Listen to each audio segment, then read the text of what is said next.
നമസ്തേ. 9ാം ക്ലാസ്സിലെ കേരള പാഠാവലി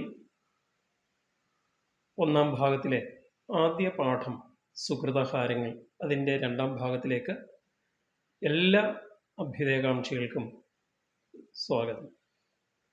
ഈ channel subscribe ചെയ്യാത്തവരത് subscribe ചെയ്യുക, ലൈക്ക് ചെയ്യുക.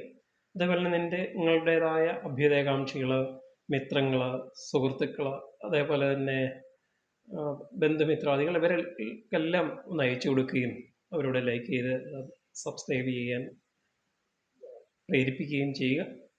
എല്ലാവർക്കും ഒരിക്കൽ കൂടി സ്വാഗതം അരുളിക്കൊണ്ട് പാഠത്തിലേക്ക് കടക്കുന്നു. കഴിഞ്ഞ ദിവസത്തിൻ്റെ ബാക്കി.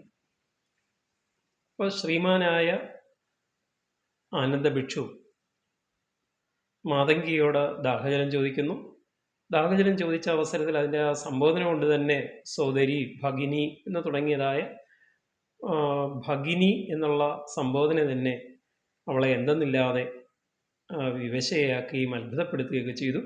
രണ്ടാമത് അവളോട് ചോദിക്കുന്നത് ഓമലേ. ഈ രണ്ട് സംബോധനകൾ ഒരു സ്ത്രീ എന്ന രീതിയിൽ, പെൺകുട്ടി എന്ന രീതിയിൽ അവരുടെ മനസ്സിൽ ആലക്തിക ചലനങ്ങൾ ഉണ്ടാക്കാൻ സാധിച്ചിട്ടുണ്ട്. എങ്കിലും അന്ന് നിലനിന്നിരുന്നതായ ഉച്ചനീചത്വ വ്യവസ്ഥകൾ, തൊട്ടുകൂടായ്മ, തീണ്ടിക്കൂടായ്മ, ദൃഷ്ടിയിൽപ്പെട്ടാലും ദോഷമുള്ള അവസ്ഥകൾ, ഇതൊക്കെ ഉണ്ടായിരുന്ന ഒരു സാഹചര്യത്തിൽ ഒരു വരണ്യവർഗത്തിലുള്ളതായ ഉന്നത ജാതിയിൽപ്പെട്ടതായ ഒരാൾ തന്നോട് വന്ന് ദാഹജലം അർത്ഥിക്കുന്നത് ശരിയല്ല, അത് പാപമാണ് എന്നൊരു തോന്നൽ അവളിൽ ഉണ്ടാവുകയും അത്ഭുതത്തോടുകൂടി അവൾ ഈ വിധം ചോദിക്കുകയും ചെയ്യുന്നു. അല്ലല്ലെന്തു കഥയിതു കഷ്ടമേ. അല്ലല്ലേ, ഇതെന്തു കഥയാണ്? ആശ്ചര്യം തന്നെ. ഇതെന്തു കഥയാണ്? കഷ്ടമേ. അത്ഭുതവും ആശ്ചര്യവും എല്ലാം കലർന്നതായ, അല്ലെങ്കിൽ കൗതുകവും എല്ലാം കലർന്നതായ ഭാവത്തിൽ അവൾ ചോദിച്ചു. അല്ലലാലങ്ങു ജാതി മറന്നിതോ. അല്ലൽ കൊണ്ട്, ദാഹജലത്തിൻ്റെതായ ആവശ്യം കൊണ്ട്, അങ്ങ് ദാഹം കൊണ്ട്, കഠിനമായ ദാഹം കൊണ്ട് അങ്ങ് ജാതി മറന്നോ? ഇവിടെ ഈ രണ്ട് വരികളിൽ ആദിപ്രാസവും ദ്വിതീയാക്ഷരപ്രാസവും കാണാം. ഓരോ വരിയുടെയും ആദ്യാക്ഷരം ഓരോ വരിയിലും ഒരേ വർഗത്തിലുള്ളത് ആവർത്തിക്കുകയാണെങ്കിൽ അത് ആദിപ്രാസം. ഓരോ വരിയുടെയും രണ്ടാമത്തെ അക്ഷരം ഒരേ വർഗത്തിലുള്ളത് ആവർത്തിച്ചാൽ അത് ദ്വിതീയാക്ഷരപ്രാസവുമാണ്. അപ്പോൾ ഈ പ്രാസവ്യവസ്ഥകൾ കവികൾ തങ്ങളുടെ കവിതകൾക്ക് മാറ്റുകൂട്ടുന്നതിന് വേണ്ടി, മനോഹാരിത വരുത്തുന്നതിന് വേണ്ടി ചെയ്യുന്ന ഒന്നാണ്. നീചനാരിതൻ കയ്യാൽ ജലം വാങ്ങി. അവൾ വീണ്ടും തുടർന്നു. നീചനാരി, ഉച്ചം എന്നുള്ളതിൻ്റെ വിപരീതമാണ് നീചം. ഉച്ചം ഉയർന്നത്, വലിയ, അതിൻ്റെ വിപരീതം നീചം. അപ്പം നീചയായ, നീച എന്നത് നിന്ദിക്കപ്പെട്ട, സമൂഹത്തിൽ നിന്ദ്യത കൽപ്പിച്ചിരുന്നതായ, മോശമായി കൽപ്പിച്ചിരുന്ന, താണതായി കൽപ്പിച്ചിരുന്നതായ ഒരുവളിൽ നിന്നും കയ്യിൽ നിന്നും ജലം വാങ്ങി ആചമിക്കുമോ? അത് മന്ത്രപരമായ അല്ലെങ്കിൽ വൈദിക താന്ത്രിക വിധി പ്രകാരമുള്ള ആചമനം എന്നൊക്കെ പറയുന്ന, വെള്ളം എടുത്ത് മന്ത്രോച്ചാരണത്തോടുകൂടി ആചമിക്കുന്ന ഒരവസ്ഥ, അതല്ല ഇവിടെ ആചമിക്കുക, കുടിക്കുക എന്നുള്ള എടുക്കുക. ചൊല്ലെഴും കീർത്തിമാന്മാരായ യശസ്വികളായ ആര്യന്മാർ, ശ്രേഷ്ഠന്മാർ. അപ്പോൾ ഉയർന്നതായ തലത്തിൽ ജീവിക്കുന്നവർ താണ തലത്തിൽ, അല്ലെങ്കിൽ എല്ലാവരാലും നിന്ദിക്കപ്പെട്ട് പിന്നാക്ക അവസ്ഥയിൽ കഴിയുന്ന എന്നെപ്പോലുള്ള ഒരാളിൽ നിന്നും അങ്ങനെ വെള്ളം വാങ്ങി കുടിക്കുമോ? കോപമേലരുതേ ജലം തന്നാലും. കോപമേൽ, എൻ്റെ മേൽ കോപം അരുതേ. ജലം തന്നാലും, ഞാൻ തന്നാൽ തന്നെ, ഇനി എനിക്ക് തരണം ആഗ്രഹമുണ്ട്, പക്ഷെ ഞാൻ തന്നാൽ തന്നെ പാപമുണ്ടാമി വേളൊരു ചണ്ടാലി. ഞാനൊരു ചണ്ടാലികയാണ്, അധസ്ഥിര വിഭാഗത്തിൽ ജനിച്ച ഒരു പെൺകുട്ടിയാണ്. ഗ്രാമത്തിൻ പുറത്തിങ്ങോ വസിക്കുന്ന, ഗ്രാമത്തിൻ്റെ ഉള്ളിൽ, അല്ലെങ്കിൽ ഉൾഗ്രാമത്തിൽ വസിക്കുന്നതായ ചാമർ നായകൻ തൻ്റെ കിടാത്തി ഞാൻ. ഞാൻ ചാമർ നായകൻ. ചാമർ എന്ന് പറഞ്ഞാൽ മുറവും വട്ടി, കുട്ട അങ്ങനെയൊക്കെ ഉള്ളത് ഉണ്ടാക്കി വിൽക്കുന്ന വിഭാഗമാണ്. അതിന് പറയ വിഭാഗമെന്നും പറയാറുണ്ട്. അപ്പോൾ ചാമർ നായകൻ്റെ, പറയമൂപ്പൻ്റെ കിടാത്തി, കുട്ടി, കുഞ്ഞ് ആണ്. ഓതിനാൻ. ഇപ്പം മുകളിലുള്ള വരികളിലെല്ലാം നമുക്ക് കാണാൻ സാധിക്കും ദ്വിതീയാക്ഷരപ്രാസമുണ്ട്. കോപ, പാവ, അടുത്ത ഗ്രാമ, ചാമ. അപ്പം ദ്വിതീയാക്ഷരപ്രാസം ആ വരികളിലെല്ലാം നമുക്ക് കാണാൻ സാധിക്കുന്നതാണ്. ഓതിനാൻ അയാൾ, അദ്ദേഹം, അവൻ, ഓതി, പറഞ്ഞു എന്ന് പറഞ്ഞു. ഭിക്ഷു, ഭിക്ഷു സന്യാസി, യാചകൻ എന്നർത്ഥമുണ്ട്. പക്ഷെ ഇവിടെ സന്യാസി. ഏത് ഭിക്ഷു? ആനന്ദ ഭിക്ഷു. ബുദ്ധഭിക്ഷുവായ ആനന്ദൻ ഇങ്ങനെ പറഞ്ഞു. എന്താ പറഞ്ഞത്? എങ്ങനെ പറഞ്ഞു? വിലക്ഷനായ, അവിടെ പറഞ്ഞ വാക്കുകൾക്ക് വേണ്ടത്ര പ്രാധാന്യം കൊടുക്കാതെ, അതിൽ വലിയ താല്പര്യമില്ലാതെ എന്ത് ചെയ്തു? ജാതി ചോദിക്കുന്നില്ല ഞാൻ സോദരി, ഹേ സഹോദരി, ഞാൻ നിന്നോട് ജാതി ചോദിക്കുന്നതേയില്ല. ചോദിക്കുന്നു, നിന്നോട് ഞാൻ ചോദിച്ചത് നീർ ആണ്, വെള്ളമാണ്. നാവു വരണ്ടഹോ, എൻ്റെ നാവെല്ലാം, എൻ്റെ നാക്കെല്ലാം വരണ്ടു ഉണങ്ങിത്തുടങ്ങി. ഇപ്പം നിലനിൽക്കുന്നതായ ജാതീയമായ വ്യവസ്ഥകൾക്കെതിരെയുള്ള ഒരു ശരം ആണ് കുമാരനാശാൻ്റെത്. അതുകൊണ്ട് തന്നെ വിപ്ലവത്തിൻ്റെ ശുക്രനക്ഷത്രം, നിലനിൽക്കുന്ന ആ ജാതി വ്യവസ്ഥയ്ക്കെതിരെയുള്ള ഒരു പരിവർത്തനം, തൊട്ടുകൂടായ്മ, തീണ്ടിക്കൂടായ്മ തുടങ്ങിയതായ അസ്പൃശ്യതകൾക്കെതിരെ, അനാചാരങ്ങൾക്കെതിരെയുള്ള ഒരു ശരം തൊടുക്കലാണ്. സാമൂഹികമായ അന്തഛിദ്രങ്ങളെ, അനാചാരങ്ങളെ മാറ്റിയെടുക്കുക എന്ന ലക്ഷ്യത്തോടുകൂടി എഴുതിയിട്ടുള്ള കവിതയാണ്. ഇവിടെ സ്നേഹത്തിൻ്റെ മധുരോദാര ഭാവങ്ങൾ ആരിലൂടെ കാണാൻ കഴിയും? നമ്മുടെ ആനന്ദനിലൂടെ കാണാനും സാധിക്കും. ഇതൊരു വിപ്ലവം തന്നെയാണ്. നിലനിൽക്കുന്നതായ അനാചാരങ്ങളെ തികച്ചും മാറ്റിയെടുക്കാൻ വേണ്ടി ആ ജാതിയുടെ അർത്ഥശൂന്യതയെ പ്രപഞ്ചനം ചെയ്യുന്ന സുന്ദരമായ കവിത. അല്ലയോ സോദരി, സഹോദരി, ഞാൻ നിന്നോട് ജാതി അല്ല ചോദിച്ചത്. നിന്നോട് ചോദിച്ചത് എൻ്റെ നാവ് വരളുന്നതിന് അത് മാറ്റിയെടുക്കാൻ വേണ്ടിയുള്ള ഒരല്പം ദാഹജലമാണ്. ഭീതി വേണ്ട തരീകതെനിക്കു നീ, നിനക്ക് യാതൊരു ഭയവും വേണ്ട, ദയവായി എനിക്കത് നൽകിയാലും. എന്നുടനെ കരപുടം നീട്ടിനാൻ എന്ന് പറഞ്ഞുകൊണ്ട് ആ കൈത്തളിരികൾ അവളുടെ നേരെ നീട്ടി. ചെന്നളീന മനോഹരം സുന്ദരം ചെമപ്പ്. ചമന്ന നളിനം താമര, ചെന്നളിനം ചെന്താമര, ചെന്താമര പോലെ മനോഹരമായ ഇളം ചുമപ്പ് നിറത്തോടു കൂടിയ സുന്ദരനായ ബുദ്ധഭിക്ഷു ആനന്ദൻ കരപുടം നീട്ടി അങ്ങനെ നിന്നു. പിന്നെ തർക്കം പറഞ്ഞില്ലയോ മലാൾ, തന്നിയാണവൾ കല്ലല്ലിരുമ്പല്ല. മറ്റുള്ളവരുടെ യാചനകൾക്ക്, സ്നേഹപൂർണമായ അർത്ഥനകൾക്ക് മുമ്പിൽ എപ്പോഴും താണുകൊടുക്കുന്നവളാണ്, മനസ്സലിയുന്നവളാണ് സ്ത്രീ. ഇവിടെ അവൾ തന്നിയാണ്.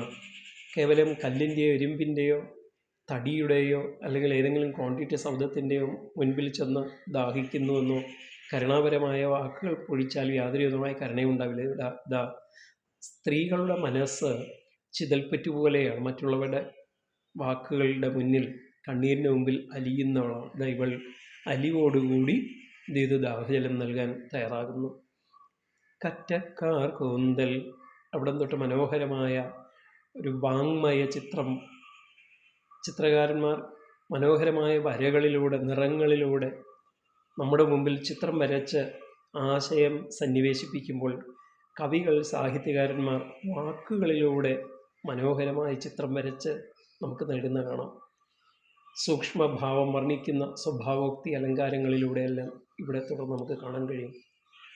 കറ്റക്കാർ കൂന്തൽ മൂടി തലവഴി, ഇടതൂർന്ന മുടിയാണ്. എങ്ങനെയുള്ളത്? കറുത്ത മുടി. അപ്പം ഇടതൂർന്നതും മനോഹരമായി കറുത്തതുമായ തലമുടി മൂടി തലവഴി. അവളുടെ തലമുടി അല്ലെങ്കിൽ തലയിലൂടെ മനോഹരമായ ഒരു വസ്ത്രം, രണ്ടാം മുണ്ട് അവൾ മൂടിയിട്ടുണ്ട്. ആസ്യം മറഞ്ഞു കിടക്കുന്ന, ആസ്യം മുഖം മറഞ്ഞു കിടക്കുന്ന ഏത്? ചാരു സാരി, മനോഹരമായ സാരി. അപ്പോൾ തലയിലൂടെ പുതച്ചുകൊണ്ട് മുഖം മറച്ച്, പൂർണ്ണമായും മറ്റുള്ളവരെ തൻ്റെ മുഖം കാണിക്കാതെ മുഖം മറച്ചു വരുന്നതായ അവൾ ആ ചാരു സാരി, മനോഹരമായ സാരി ഒതുക്കിയിട്ട്, ആ സാരി അല്പം ഒതുക്കിക്കൊണ്ട് ചെറുചിരി, പുഞ്ചിരി ചെറുചിരി, പുഞ്ചിരി, അല്ലാത്ത ഹാസമാണ്. ചിരി ചോരുന്നതായ, ചിരിയുതിരുന്നതായ എന്ത്? ചോരിവ, ചമന്നു തൊടുത്തതായ ആ ചെഞ്ചുണ്ടുകളോടുകൂടി ചമന്ന സുന്ദരമായ വായ. വിടർത്തവൾ, പുഞ്ചിരി വിടർത്തിക്കൊണ്ട്, ആകാംക്ഷയോടുകൂടി, മനസ്സന്തോഷത്തോടുകൂടി എന്ന് പറഞ്ഞാൽ ഇന്നലെ വരെ, കഴിഞ്ഞ ദിവസം വരെ തനിക്ക് അപരിചിതമായ ഒന്നിതാ ഏറ്റവും സമൂഹത്തിൽ നിന്നും തങ്ങളെ മാറ്റി നിർത്തിപ്പെട്ടിരുന്ന ആ വിഭാഗത്തിൽ നിന്ന് ഒരാൾ ആദ്യമേ ഭഗിനി എന്നും അതിനുശേഷം ഓമലയെന്നും സോദരി എന്നൊക്കെ വളരെ എളിമയോടുകൂടി സ്നേഹത്തോടുകൂടി വിളിച്ചുകൊണ്ട് സമീപിച്ചിരിക്കുന്നു. ഇവിടെ അവളുടെ മനസ്സിൽ സ്നേഹത്തിൻ്റെതായ വിത്തുകൾ പാകിക്കഴിഞ്ഞു. പാരം വിസ്മയമാർന്ന മനോഹരമായ സാരി, ആ സാരി തലയിലൂടെ ഇട്ട മുഖമൽപ്പം മറച്ചിരുന്നു. അത് മാറ്റിക്കൊണ്ട് അവൾ എന്ത് ചെയ്തു? അങ്ങേയറ്റം വിസ്മയത്തോടു വിസ്ഫാരിത താരയായി തെല്ലു നിന്നു മൈക്കണ്ണിയാൾ. അത്ഭുതം തുളുമ്പുന്നതായ, അത്ഭുതം വഴിയുന്നതായ കണ്ണുകളോടുകൂടി സുന്ദരമായ ഒളിചിതറുന്ന താര പോലെ, നക്ഷത്രങ്ങളെ പോലെ, ഇത് യാഥാർത്ഥ്യമാണോ അതോ സ്വപ്നമാണോ എന്നുള്ള ഭാവത്തോടുകൂടി മൈയെഴുതിയ കണ്ണുള്ളവൾ, മൈക്കണ്ണി, മൈയെഴുതിയ കണ്ണുള്ളവൾ. അവിടെ മനോഹരമായ ബഹുവ്രീഹി സമാസം നമുക്ക് കാണാൻ കഴിയും. മൈയെഴുതിയ കണ്ണുള്ളവൾ, മൈക്കണ്ണി. ചോരച്ചന്തളിരഞ്ചും അരുണാംശു പൂരത്താൽമേനി മൂടിപ്പുലർച്ചയിൽ. ഇത് ചോരച്ചന്തളിരഞ്ചും അരുണാംശു പൂരത്താൽ മേനി മൂടി പുലർച്ചയിൽ. വണ്ടിണ ചെന്നു മുട്ടി വിടർന്ന ചെന്തണ്ടലരല്ലി കാട്ടി നിൽക്കും പോലെ. അപ്പം മനോഹരമായ കൈത്താർ ഒടിച്ചു നിൽക്കുന്നതായ അയാളുടെ നേരെ സുന്ദരമായ കണ്ണുകളാകുന്ന വണ്ടുകൾ. ആരുടെ കണ്ണുകളാകുന്ന വണ്ടുകൾ? മാതങ്കിയുടെ കണ്ണുകളാകുന്ന വണ്ടുകൾ അദ്ദേഹത്തിൻ്റെ നേരെ ചെന്നു. തരുമോ എന്നുള്ള ഭാവത്തോടുകൂടി ആനന്ദൻ്റെതായ കണ്ണുകളാകുന്ന വണ്ടുകളും അവളിലേക്കും ചെന്നു വിനയത്തോടുകൂടി ഇങ്ങനെ കുനിഞ്ഞിരിക്കുകയാണ്. ചെന്തണ്ടലരല്ലി, ചെന്തണ്ട് അലർ. അപ്പം ചെന്തണ്ടലർ, ചെന്താമരപ്പൂവ്, അതിൻ്റെ അല്ലി കാട്ടി നിൽക്കും പോലെ ഇരു കൈകളും വിടർത്തി അങ്ങനെ കൈക്കുടന്നയായി നിന്ന് അവൾ നിൽക്കുകയാണ്. പിന്നെ കൈത്താർ വിറയ്ക്കയാൽ പാളയിൽ. അപ്പോൾ എതിർപ്പുകളൊന്നും പറയാതെ പാളയിൽ നിന്നും അവൾ എന്ത് ചെയ്തു? ആ കൈകളെന്ന് വിറയോടുകൂടി അതൊക്കെ ഒന്ന് കുനിച്ചു.